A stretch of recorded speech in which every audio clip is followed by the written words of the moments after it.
First up, as I'd mentioned, the entire theme around our next session is all about building resilience, financial systems built to cope with global shocks. So let me go ahead and invite our very first speaker. We have with us Mr. Daniel Castillo, Head of Foreign Direct Investment Attraction at Pro Guatemala, leading national investment promotion and FDI strategy initiatives. Thank you very much, sir, for joining us.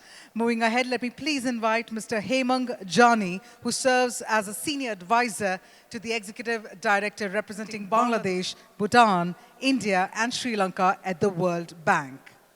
Thank you very much for joining us. Our next speaker, we have with us none other than Mr. Neelkant Mishra, Chief Economist at Axis Bank and Head of Global Research and Board Member at Axis Capital.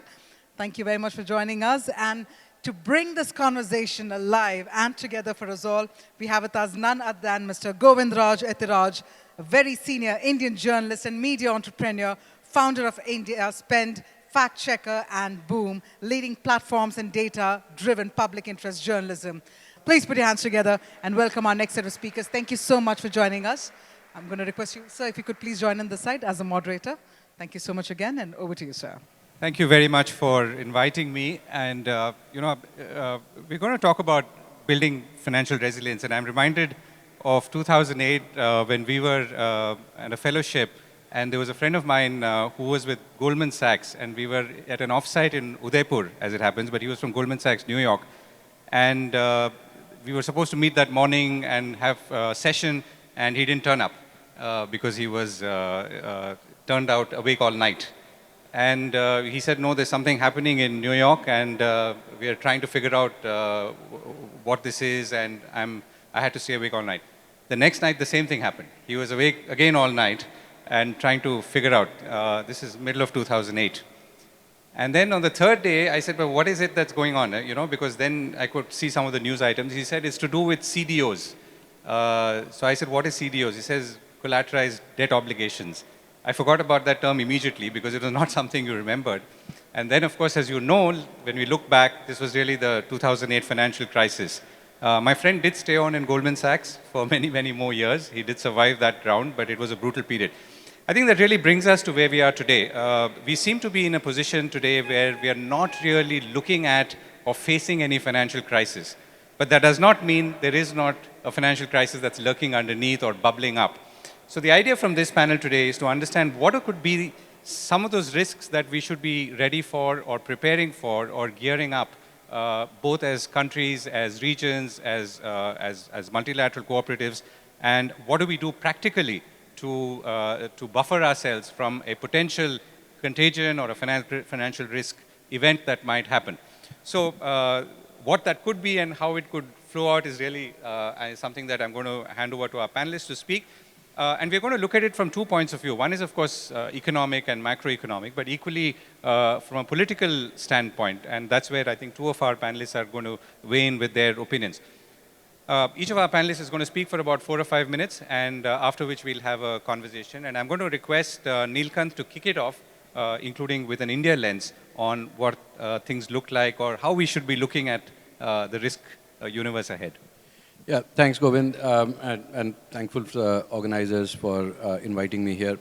So the crisis always hits you from unexpected angles. So most of the problem areas of the past, like emerging markets used to have uncontrolled fiscal deficits, very high and unmanaged inflation. They would have very unstable financial systems. Most of those problems, I think, have been addressed to some extent. So today, the fiscal discipline is much better in the emerging markets. The financial systems have adequate buffers. So the problems of the last 15, 20 years, or the things that caused the crisis, have been kind of addressed. But I think there are new risks emerging.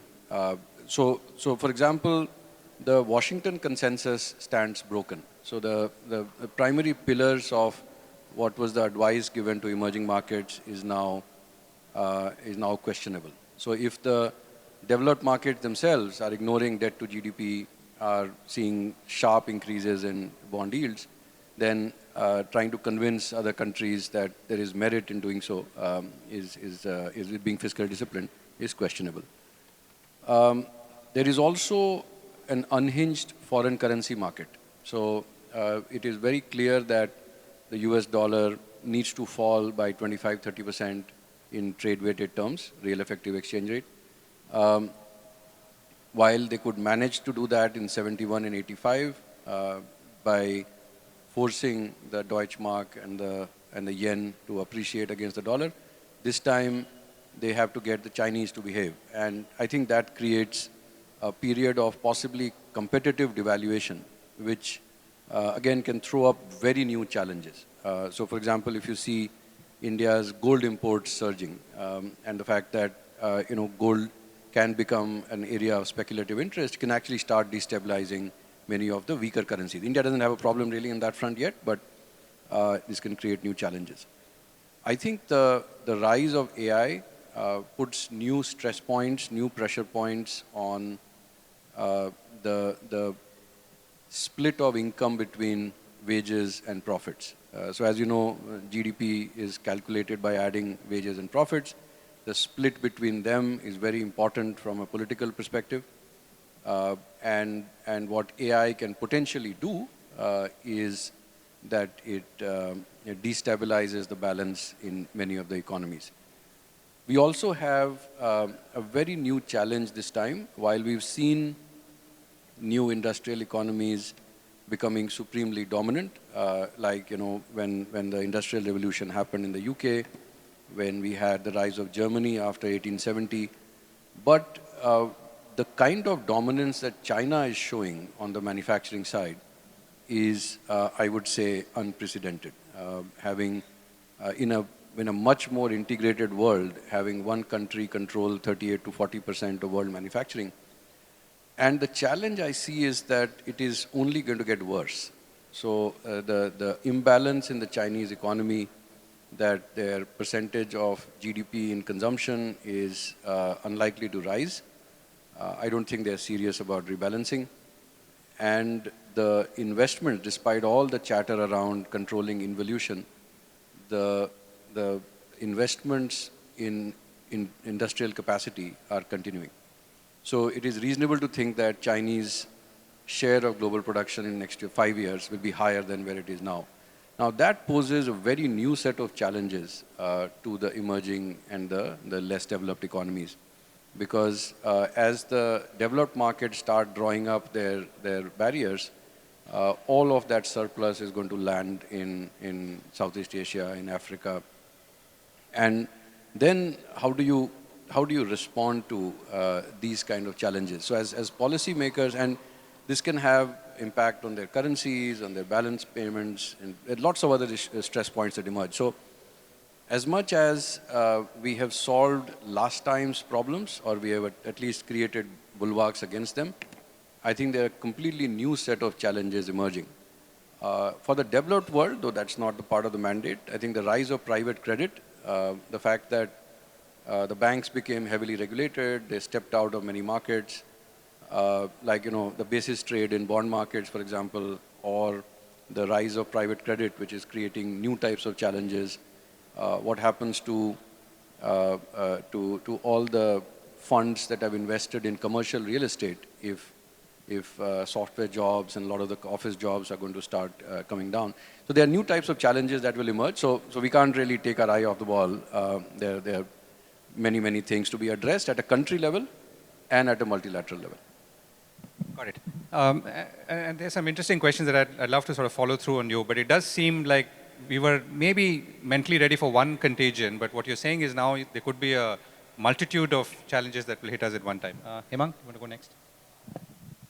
Thank you. I think, first of all, let me thank Priyamji, Vijay, and the entire team for creating such a important platform. I think your theme, Anantyam, is very inspiring. And yesterday we inaugurated the AI Summit. And let me add one more thing to it, that with this theme on the topic of resilience, I think what our Honorable Prime Minister is adding is infinite opportunities, infinite solutions, but infinite inspiration. And that is the theme I think this platform can carry for the global world, that how much infinite inspiration can India create today? And that is what actually resilience means. So let me, of course, after Nilkant has spoken, there is not much left on the table to speak on challenges. But let me put the development institution or multilateral MDB lens on the topic. We see 6 kind of categories of risks. First is, I would say, the monetary and financial risk which you covered. Second is the pandemic which you discussed about, COVID, what happened, and Priyam ji has written a very wonderful book on it, from where the inspiration are coming on. Social and political risk, which we can say largely for a country like India, we are shielded through it. Technological disruption, one elephant in the room, which you also touched on. Geopolitical shocks, which we are going through right now. And climate and related risk, right? So 2 of these are very long-term. Climate risk, we know it's a long-term impact, it's going to go there. And technological disruptions, it's going to keep happening, it's going to keep happening. So one aspect is when we work on monetary and the shocks that come with it in the short term, how do we also work in the long term addressing some of these challenges? And that is where I think India is a very good example. Every time there has been, you are part of a global system, it's a two-way street, right? You can't be shielded completely. But every time there has been a shock on any 6 of these, we have been able to shield ourselves. Why? Because we have been, whether it is our central bank or whether it is government and its initiatives, we have been working on core resilience of the country and its own systems. So I think if you, in the opening remarks, if you want me to pick 2 challenges which I would like to work on is this, the climate and technology. How do we put our lens through those challenges and work in that? Thank you. Okay, so I'll come back to that in a moment. Daniel. Well, first of all, thank you very much for this valuable space. It's really a pleasure to be surrounded by such distinguished people in such a beautiful place like Mumbai. First time for me in India. What a beautiful country. What a great event this is. So it's really a pleasure to be here. Thank you, Priyam. And to answer about resilience and bringing my country into the equation as an emerging economy, you know, when I was invited as a speaker and I saw the subject, the theme of this panel, external shocks, resilience, economic disruptions, I was very excited. And I thought, you know, from the perspective of the government and state, this is exactly what a government is designed to. No? The state is built on the foundational idea of working and thinking strategically under stress. That's the legitimate expectation of citizens and stakeholders. No? The state is going to calmly think through stress. It's going to calmly come with solutions in the more tense of the episodes. No? So through moments of change, the state should have or should show continuity, should show consistency in its public policy. Resilience then is not improvised in times of crisis, but it's rather built over years and years of stability. And for the so-called emerging economies, I personally think resilience and growth are not opposed terms. I think they are mutually reinforcing. When systems hold, when confidence holds, economies grow and recover faster. This direct interplay is unavoidable. And from the perspective of Guatemala alone, the country I represent today, I would say we understand that resilience starts with restraint, prudence, discipline, responsibility. emerging economies often face the temptation to use the financial system freely and aggressively during good times, no? Our experience, on the other hand, shows that conservative macroeconomic and monetary framework create space for growth precisely because they reduce instability. And much more important, they reduce the perception of instability, which are two different things. As you know, today I represent the Investment Promotion Agency. I think I am the only investment promotion agency being represented in this event. So I feel obliged to say that the way states manage to navigate external shocks is fundamental for FDI attraction. For example, externally perceived resilience creates trust, credibility, which directly translates into economic growth. For this reason, macroeconomic stability still remains a very big incentive for foreign investors making important decisions of where to settle their productive operations. In Guatemala, we do have a disciplined monetary policy, a conservative banking system, and clear institutional boundaries that have helped keep inflation low and exchange rates stable over nearly 2 decades now. This stability allows businesses to plan long-term, to anticipate risk, to anticipate cost, and to protect the consumer acquisition power. So I would say predictability, resilience is a growth enabler in today's context. When firms trust inflation policies, currency variations, and liquidity conditions, they invest more, they create more, they insert themselves into the value chains and commit for the long run. That is how emerging economies strengthen their positions. Thank you, Daniel. I think the term trust is very important, and I'm sure we'll come back to it later. Yeah. Hello, thank you for having me here. Well, our world has gone through different financial crises in the last 2 decades, but the point is that financial crises often are not born as financial crises. Think at COVID-19. It was a health emergency that turned to some extent into a financial crisis. Think to the Greek debt crisis. It was not financial in origin. It was the consequence of a bad policy, of a bad political choice of letting Greece adopting euro without having the financial and economic fundamentals for doing so. Think about the energy crisis that many European countries have faced in the last 3 years because of the Russian-Ukrainian war. It was a geopolitical event that started an energy and thus financial crisis.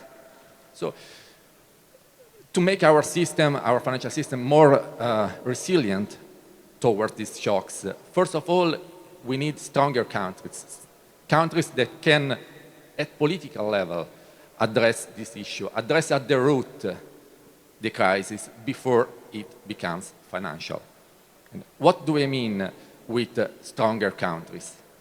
Well, first of all, I must say that in this area, size matters, because in a world of 8 billion people, small and medium-sized countries simply don't have the instruments to cope with crises that intrinsically have a global dimension. So if countries like India, like the US, or like China can still effectively act on a global scale, smaller nations need to act together if they want to have an impact. And that's why I think the European Union, despite all its flaws and imperfections, is still the best chance for a prosperous future for Europe. And this could inspire, I think, other small and medium nations in other areas of the world.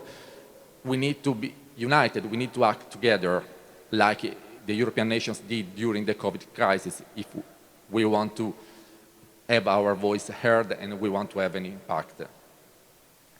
But stronger nations means also sovereignty. And I mean sovereignty in all its forms. Being able to control your borders, possessing a strong military deterrence, keeping the state debt reasonably low, because when your state debt grows too much, you are exposed to a lot of financial threats. But also avoiding to rely on foreign companies in some key areas as cybersecurity and military equipment. And if we look at the US, they are, I think, one of the best examples of a sovereign country, of a resilient country. They are not perfect, of course, nobody's perfect. But Europe has made some mistake, I think. The European Union has made some mistake in these areas, and we are paying a price for it. We are seeing it, for example, in the context of the Russian-Ukrainian conflict, where the European Union is taking a strong positions, maybe even too strong, but we are not effectively able to play a role in solving the conflict. It will be, it is quite clear that it will be between the US and Russia that an agreement will be hopefully found. Another lesson I think we can take from the recent past of Europe is that in international relations, pragmatism and common sense matters more than principle and values. What do I mean? That if you base your foreign policies, your international relations on principle and values, it's dangerous because different nations have different values, different civilizations have different principles. And historically, Europe tended to project and to impose its own values to other countries, and it never turned out well. That's pretty clear. And unfortunately, it seems to me that the European diplomacy guided by Kaja Kallas still tends to project the European values that are totally legitimate, that are totally fine in Europe, but they tend to project and to impose them on other countries. And this is affecting negatively the credibility of the European Union from my point of view in the eyes of our global partners. So I hope everybody, including the Europeans, will switch back to a more pragmatic approach. I come from Italy, from the country of Niccolò Machiavelli, the founder of political science. And as Machiavelli said, it is not important that we agree on everything. It is important that we don't kill each other. And that's a good starting point.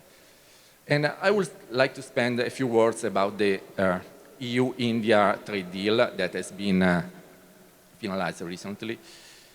I think the global market is becoming more and more fragmented because of tariffs, because of geopolitical events, because of tensions.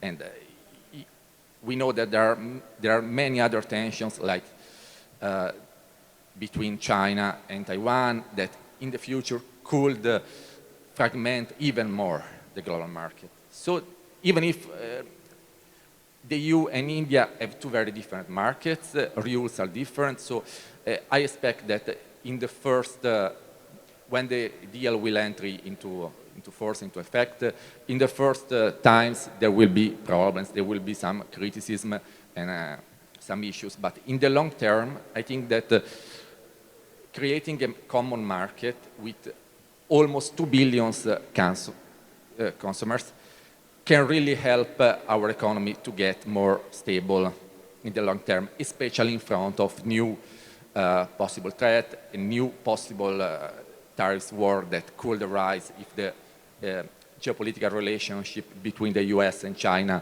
should get worse. We, of course, everybody hopes that it will not happen, but we must be pragmatic, we must be realistic, I think, and we must take into consideration the possibility of a real tariffs war between China and the US. Okay, thank you very much. So just one point for the two economists on my panel, which I want to pick up from what they said. I think there was a concept of trust as a filter to look at economic stability and stability itself and in the economic context, in the political context. So let me start with you, Nilkant, and I'll also come to Hemang. So do we tend to, or could we tend to assume political stability as creating the right preconditions for resilience? So political stability, let's say, is a given, but does that mean that it's also leading to the resilient conditions that are useful for, let's say, investments and greater financial vibrancy and so on? I think that's a great point. And I think it is a very important part of resilience. And remember that the cost of capital reflects, it comes down when there is greater predictability. So if you have much greater certainty on the future, your cost of capital starts to fall, and then you can start investing, which basically means that you can invest for the long term. If there is a high degree of unpredictability, I think it becomes much more challenging for people to invest, and that brings down growth for everyone. In terms of resilience, I think the same would apply, because if you want to build the assets, invest in, say, suppose you're investing in climate change, and you're worried about climate change and you want to contribute to the global commons.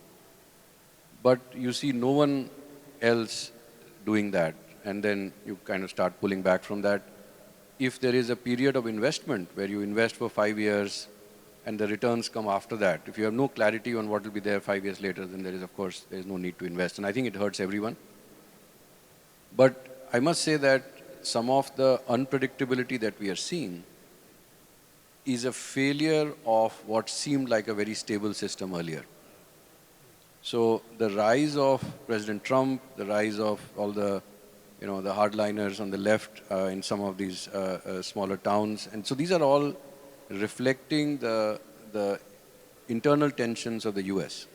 And that is manifesting itself. So as much as we would like to blame individuals or groups of people for the challenges, I think the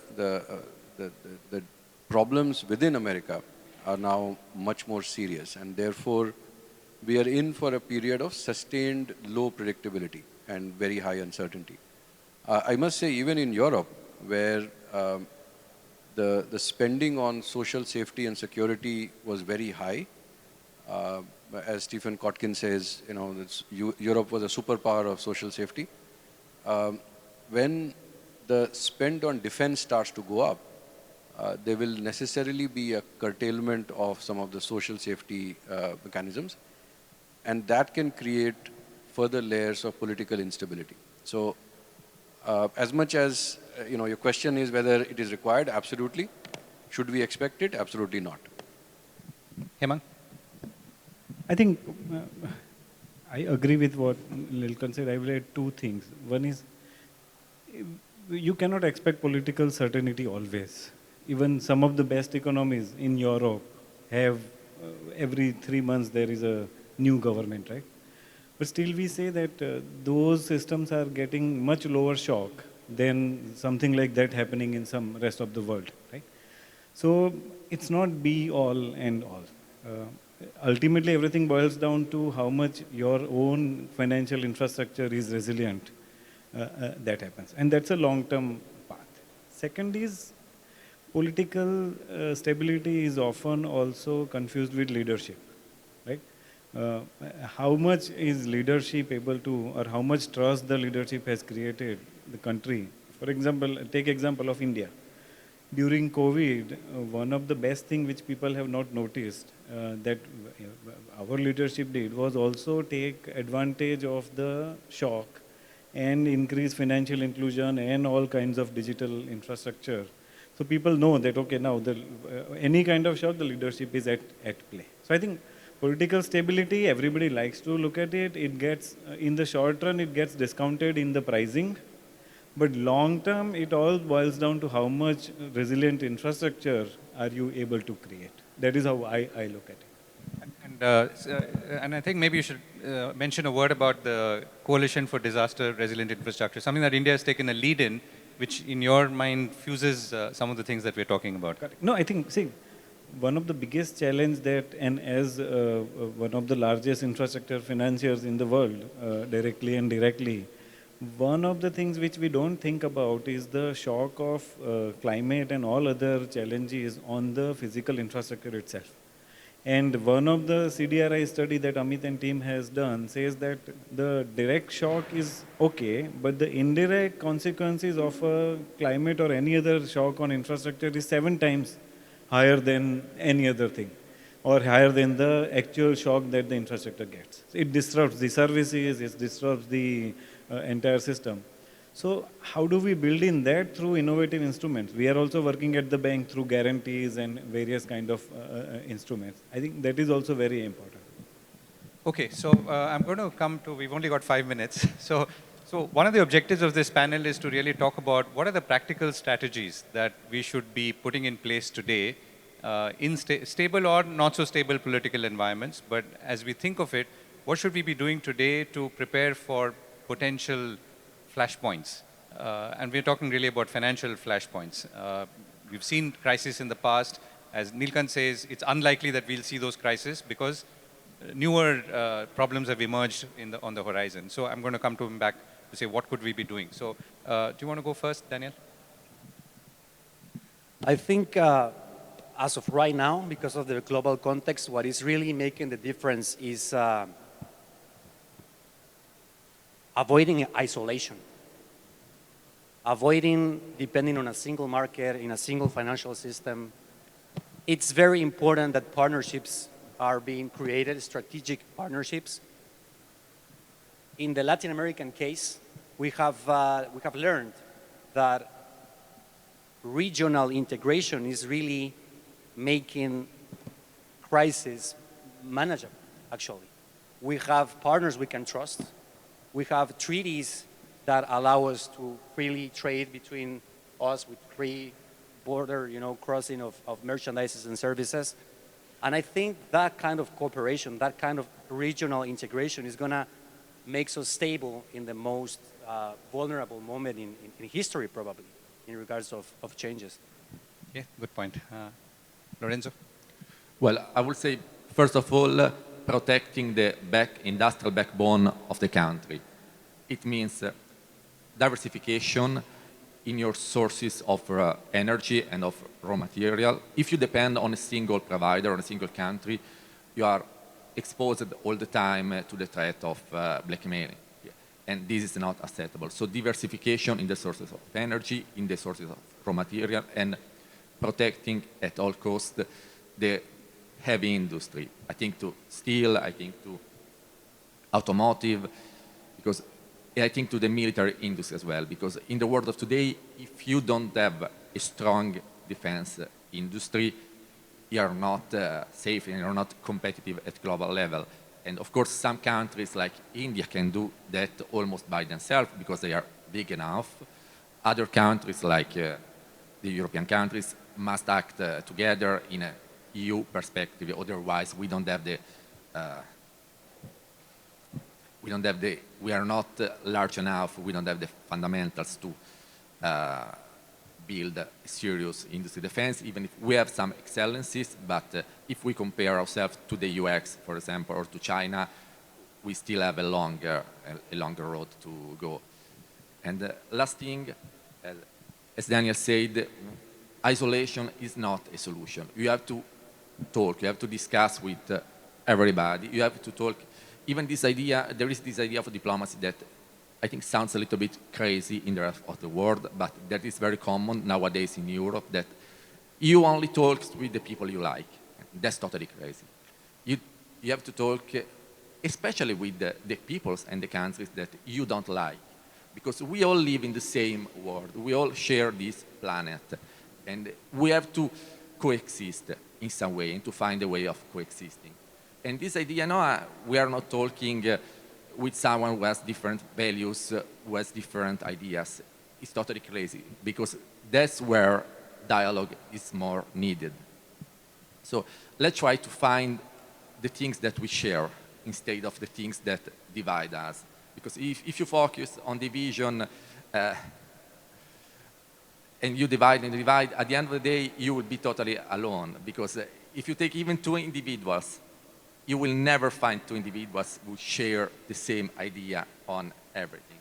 So I think that that's valid for at personal level, at country level as well. Let's try to be constructive and to build bridges instead of building walls. And if I can supplement that, Lorenzo, when you talk about protecting the industrial backbone and raw material sources, you're linking that to potential financial crisis, because that's the theme of our discussion today.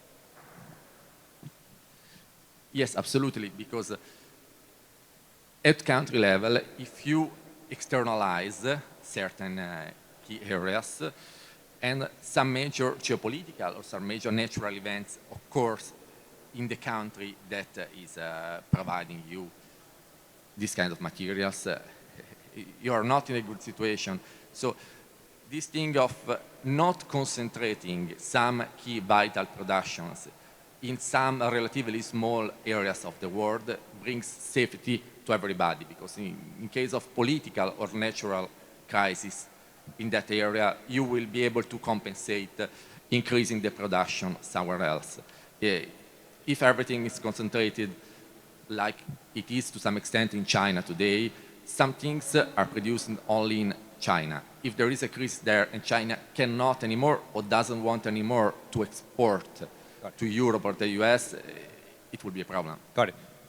Neelkant, so two quick themes if you can respond on, and then I'll come to Hemang for the last word. The flags that you see, or the red flags that you see on the horizon, and what should India be doing to prepare for those? And you've outlined quite a few in your opening remarks, but if you were to choose one or two which we should be really worried about.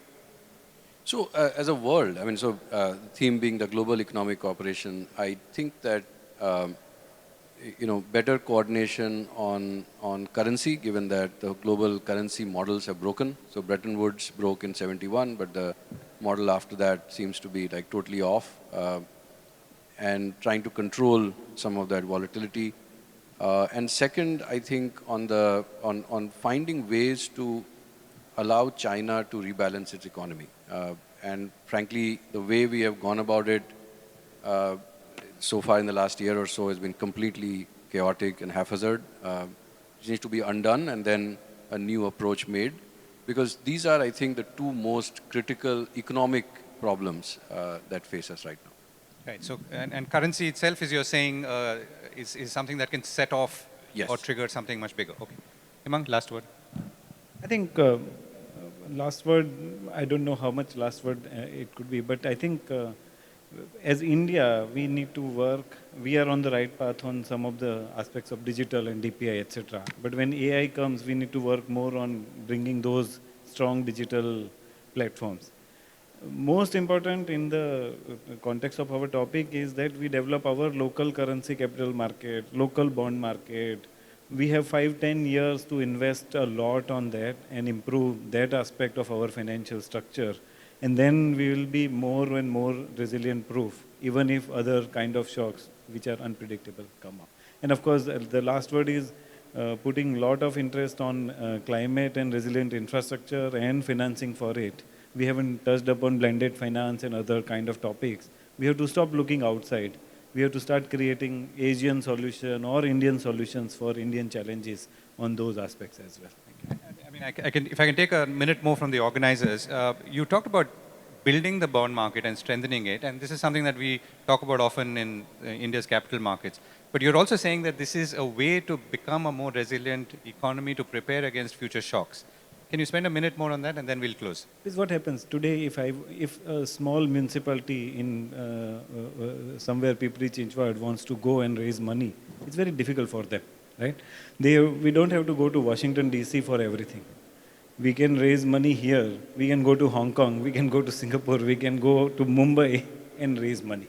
It boils down to that much. So the more and more we improve the ability of our structures at local and below level, we will become more resilient in a way, in every sense, not only financial structures, but infrastructure and all other kind of stuff. During pandemic, it was not about money, it was about logistics, and it was about infrastructure, and it was about production, as you said, it was about food in some places. So those resilience become very important. So I think that's what I would add. Okay, we've run out of time. So Daniel, Lorenzo, Neelkant, and Hemang, thank you so much. And thank you to the Future Economic Cooperation Council for inviting me as well. I hand it back to the organizers. Thank you very much, Mr. Govindaraj, and thank you to all of our speakers.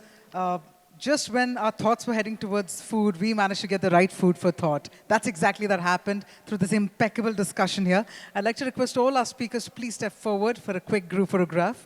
Meanwhile, ladies and gentlemen, this is that time of the day wherein we also move on to the much-awaited session, which is the lunch break. But please do note, after this, we will have the Honorable Union Minister of Commerce and Industry, Shri Piyush Goyalji, joining us. So I'd like to request you all to please reassemble here by 1:45 p.m. sharp.